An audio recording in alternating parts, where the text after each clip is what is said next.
Hello everyone. তো পাড়াতে একটা কাকিমা বাড়িতে এসেছি, দেখতে পাচ্ছ কত বড় আম গাছ। তো দেখতে পাচ্ছ গাছটা কিন্তু অনেকটাই বড়, দেখতে পাচ্ছ একদম ডালগুলো একদম একদম হাতের কাছে চলে এসেছে। দেখো খুব সুন্দর আম হয়েছে।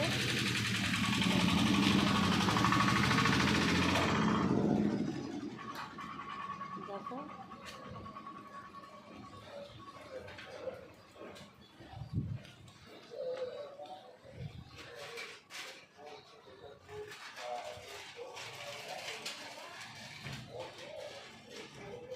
দেখতে পাচ্ছ খুব সুন্দর লাগছে দেখতে।